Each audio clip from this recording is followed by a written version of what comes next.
E aí, pessoal, o terceiro ano, firmes e fortes, vamos com tudo. Olha só, galera, a gente sabe que a gente está num momento assim atípico, inusitado, inédito, né? E a gente está se mobilizando.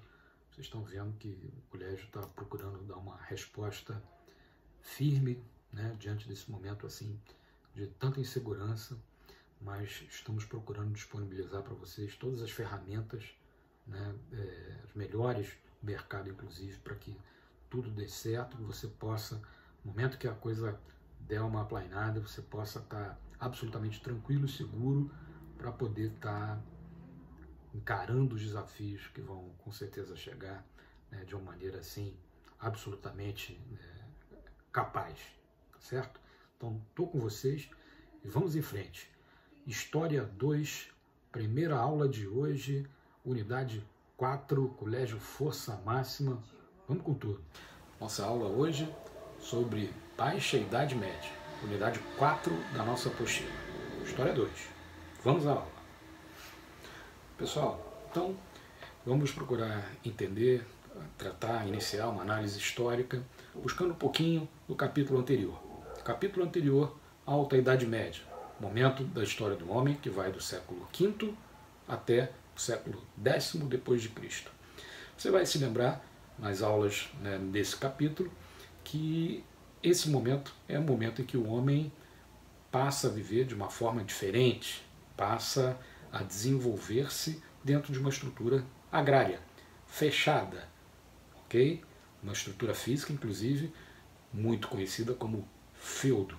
Então, a gente tinha um tipo de divisão social, onde existia no topo da pirâmide o clero, os nobres, donos dos feudos, e os servos, né? Aqueles que trabalhavam basicamente na agricultura, de sol a sol, pagavam impostos para os senhores feudais, não é isso? E viviam dentro dessa estrutura conhecida como feudo. Então é um período em que o mundo vai passar por um processo, o mundo europeu ocidental, principalmente vai passar por um processo de ruralização, né? A gente tem em muitos lugares, né, o fim da moeda, né, um comércio de baixa intensidade ou simplesmente inexistente, é isso? A gente tem relações de pactos de fidelidade que acabavam se desenvolvendo, como suzerania e vassalagem. A gente tem um mundo onde boa parte das pessoas, inclusive os mais ricos, eram analfabetos. Esse contexto histórico, como eu falei, que vai do século V até o século X, conhecido como feudalismo. Entrando basicamente no que nos interessa para a aula de hoje. Você tem que raciocinar que do século V ao X a gente tem esse tipo de ambiente. Do século X ao século XV tem que vir na tua cabeça a palavra transformação, ok? Você tem que começar a entender e a massificar dentro do teu pensamento, dentro da análise histórica no momento, né? Começar a perceber dentro de um mundo de transformações, novamente o comércio sendo reimpulsionado. Tá? E alguns fatores vão contribuir para que esse mundo se transforme de maneira muito intensa. Vamos lá, alguns dos fatores. O primeiro deles, as cruzadas, né? A gente tem, a partir do século XI, né, uma convocação do Papa Urbano II para que o mundo cristão se reunisse em expedições militares e pudessem reconquistar Jerusalém, que estava em poder dos muçulmanos, né, para o mundo cristão. Então, vamos lá, esse tipo de evento, esse tipo de expedição que foi gerada, foi criada, ele possuiu esse objetivo inicial, retomar Jerusalém para os cristãos, mas ele acabou cumprindo um papel extremamente importante, porque a quantidade de gente que ao longo de pelo menos 2 séculos acabou participando desse tipo de evento, foi tamanho, mobilizou tanta gente, mas tanta gente, que a gente pode afirmar com certeza que as cruzadas foram importantes para que novas rotas comerciais fossem abertas, foi importante para que a gente pudesse ter um tipo de desenvolvimento, né, que fizesse com que, aos poucos, o homem deixasse a estrutura do feudo, e aí falo do feudo fisicamente, pudesse novamente, né, chegar a outros lugares, né, conquistar outras regiões, né. Então, retomando, cruzadas, fator importante para que o comércio novamente fosse impulsionado, né, na segunda metade da Idade Média, chamada Baixa Idade Média, né. Começam a surgir feiras, né, de comércio, entrepostos comerciais, núcleos urbanos, né, no caminho desse deslocamento maciço de pessoas, né. Os indivíduos passaram com o tempo a ter outros tipos de interesses econômicos, né. Então esse é um fator preponderante para a gente entender, né, o início dessas transformações. Segundo fator que nos é caro, nos chama atenção nesse momento. Bom, os próprios feudos, com o passar do tempo, né, eles passaram a mudar um pouco as técnicas de produção agrícola. Então, a partir do momento que as técnicas de cultivo acabam melhorando, a gente passa a ter dentro da estrutura dos feudos, né, os chamados excedentes. Então, a partir do momento que o sujeito produz além daquilo que é necessário para que o feudo possa existir, né, abastecer todos aqueles que vivem lá, obviamente você tem que entender que aquilo que sobra, né, você não vai jogar fora.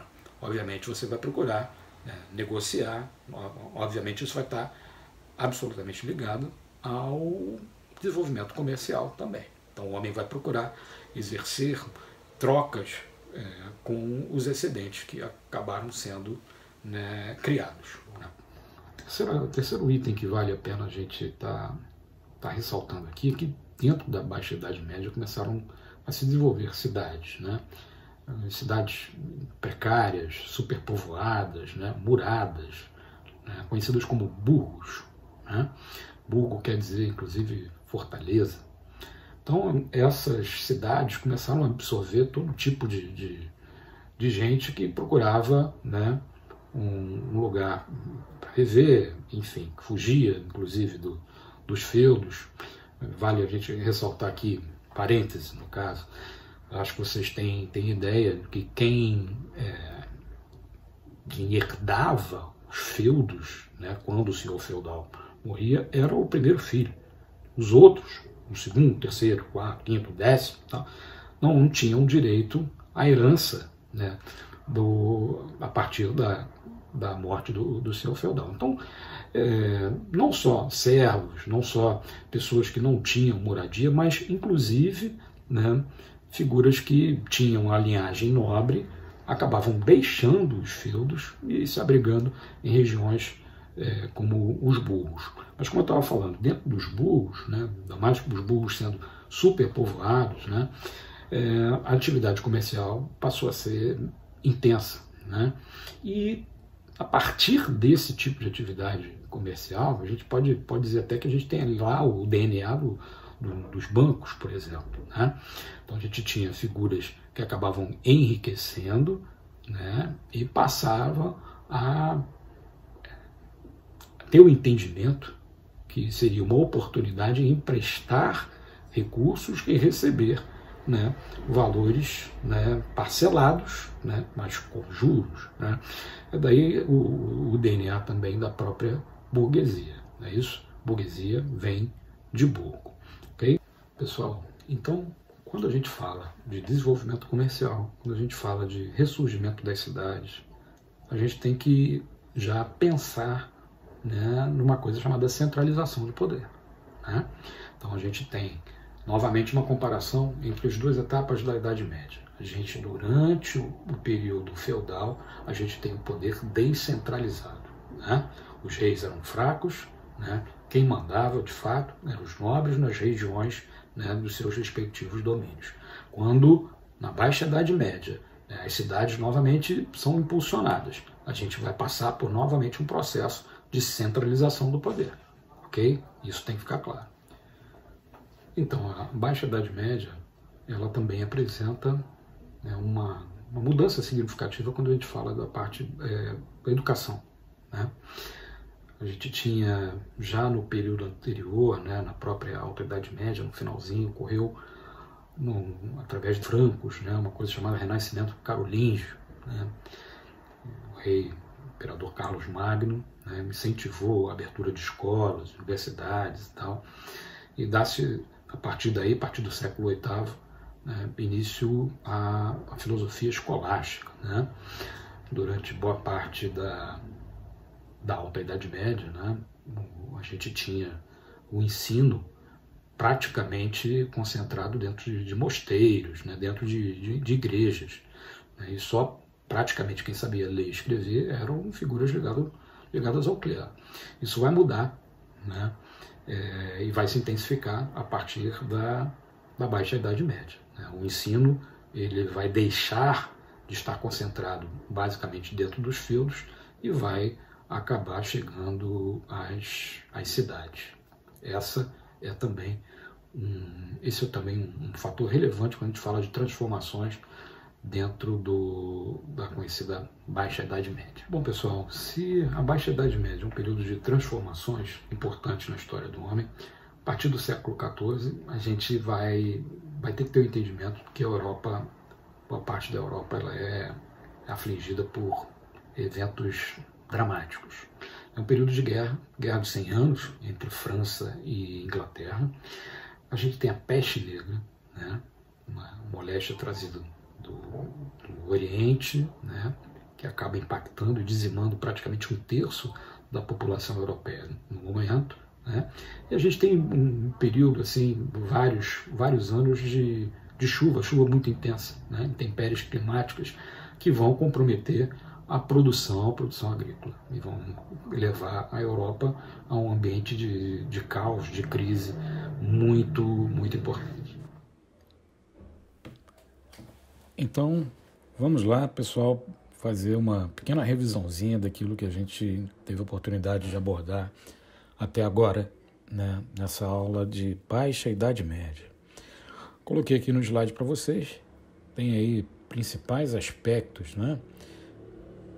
Período de intensas transformações, né? Então você tem que ter aquela ideia que é um mundo que não vai estar mais centralizado, né, naquela estrutura feudal. Então, justamente esse tipo de mudança que está ligado lá ao segundo item, renascimento urbano comercial, que a gente está falando, né?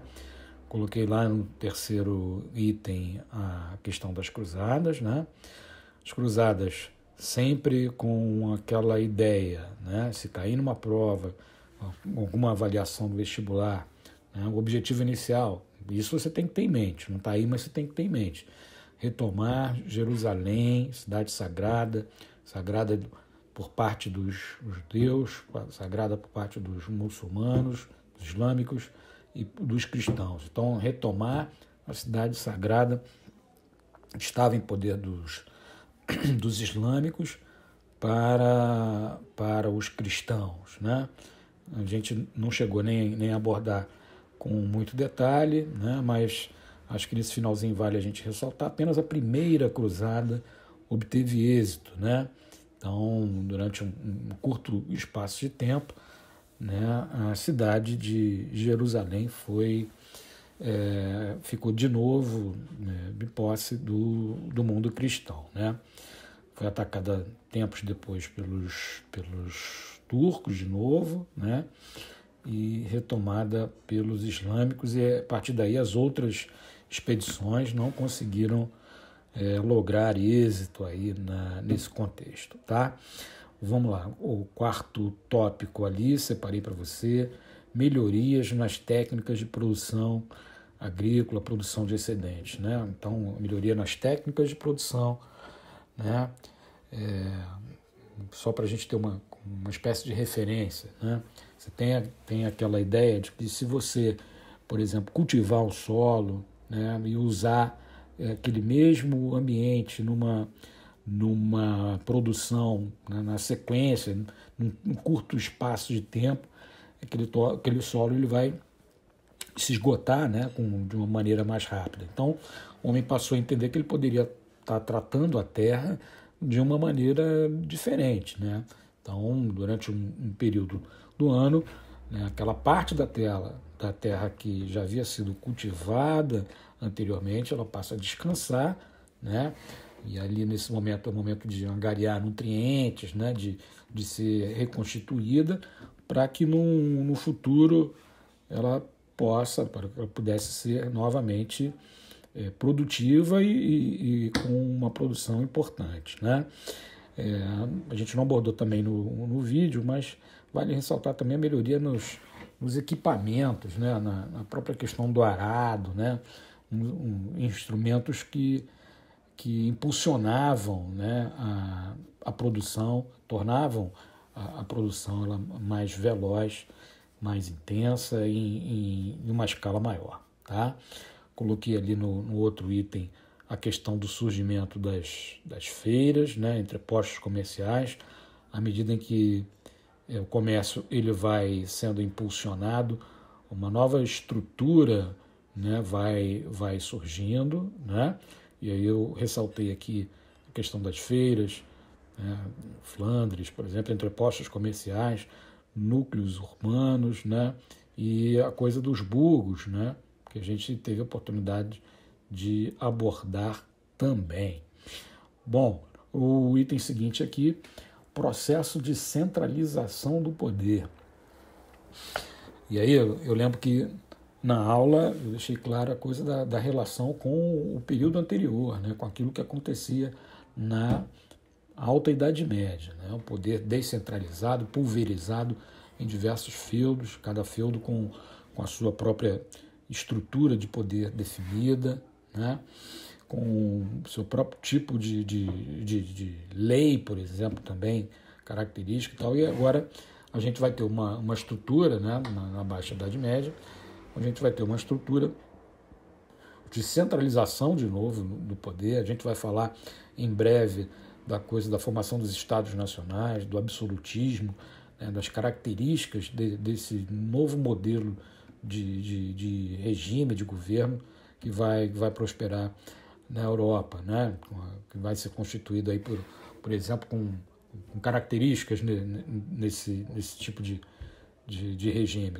por exemplo, modelo econômico mercantilista, fronteiras definidas, um exército forte, né, uma moeda única, um único conjunto de leis, né? Então o reino, as cidades que vão surgir, elas vão ser lideradas, né, por reis, por monarcas, e que vão impor, né, um tipo de perfil de governo com as características, e a gente vai abordar isso logo a seguir, adiante, um dos nossos próximos tópicos, a coisa do absolutismo, tá? Formação dos Estados Nacionais.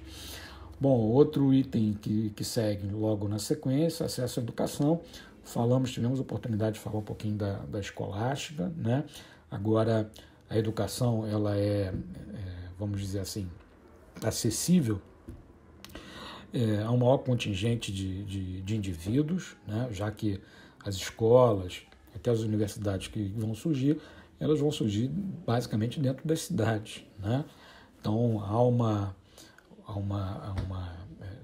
desconstrução, não desconstrução no sentido pleno, né? Os mosteiros, as igrejas continuavam também tendo a função ligada à educação, mas há um novo perfil de ensino, e um ensino agora dentro das cidades, né? Nesse contexto se desenvolve a segunda etapa da filosofia cristã, né, conhecida como escolástica. A primeira, a patrística, que teve assim, grande impulso, grande força, grande fôlego na primeira etapa, na Alta Idade Média. Escolástica, principal filósofo, São Tomás de Aquino, o indivíduo que teve a oportunidade de interpretar as obras de Aristóteles, né, já no momento em que a filosofia cristã buscava conciliar, né, a razão e a fé. Um dos exemplos dessa tentativa de reconciliação é aquilo que o filósofo Aquino tenta realizar quando propõe as 5 vias, né, que provariam que Deus existe, cinco vias da existência de Deus, né? Ele pela via racional, busca provar aquilo que tem a ver com a fé, com a crença dos indivíduos, que é justamente a coisa da existência de Deus, né? Fechamos o capítulo com a crise do século XIV, né? Uma crise que vai envolver 3 aspectos principais aqui. E aí são aspectos de fácil, né, entendimento. Então a gente tem Guerra dos 100 Anos entre Inglaterra e França, a gente vai ver isso um pouco mais adiante também. Tem a ver com a própria unificação, com a formação dos Estados nacionais, né, no caso o francês e o inglês, né? A gente vai ter oportunidade de, nos próximos momentos, né, estar abordando esse tipo de a formação dos 2 estados, né? A gente tem a peste negra, né? Veja só, a gente nesse momento tão complicado aí de coronavírus, né? Desse mundo que a gente está vivendo hoje, cheio de receios, de medo. Imagina como isso aconteceu na Idade Média e como isso afetou a vida das pessoas. Cheguei a mencionar mais claramente que 1/3 da população europeia naquele momento acabou morrendo por conta dessa peste, né? As pessoas muitas, né, cristãs, muito fiéis à crença e à mensagem de Cristo, achavam que aquilo era um castigo de Deus, né? Então as pessoas não conseguiam entender, diagnosticar, né, primeiro o que motivava, né, esse tipo de moléstia que não poupava ninguém, né? Ricos, pobres, crianças, velhos, mulheres, homens, etc., né? Bom, esse período ele tem na sua sequência, para gravar a crise do século XIV, a gente tem as colheitas sendo prejudicadas por intempéries climáticas, eu coloquei aqui, e aí principalmente a coisa das chuvas intensas, né, provocando uma dificuldade na produção da colheita, né, e no controle de víveres, assim, dos grandes e dos pequenos produtores naquele momento, né? Depois desse ambiente a gente tem revoltas de camponeses, né? Jacques Ries, das principais das revoltas, e aí a gente passa a ter exatamente na sequência uma tentativa de conter esse tipo de evento, e a gente já entra basicamente na unificação dos estados nacionais, né, os exércitos sendo constituídos também com a função de conter essa desestrutura e tal, e os reinos vão sendo formados. A gente vai ver na sequência a formação do Estado Nacional Português, depois espanhol, francês e inglês. Pessoal, foi isso aí então. Espero que tenham gostado da aula de Baixa Idade Média, né? Vamos nos encontrar na sequência com outros módulos, né? E gostaria apenas nesse momento de deixar mais uma vez uma mensagem de otimismo. Mesmo no ambiente de crise, a gente tem que olhar para o mundo com uma visão otimista, fazer sempre a coisa certa, né? E ter a esperança que tudo vai passar em breve, a gente vai ficar bem e tudo vai voltar ao normal. Tenha fé, confiança e procure concentrar os seus esforços, não perder o foco. Você, no terceiro ano, tem um objetivo importantíssimo, tem um desafio muito grande no decorrer desse ano. Então, para agora, relaxa e se concentra naquilo que é importante. Tá bom? Fiquem com Deus e até uma próxima.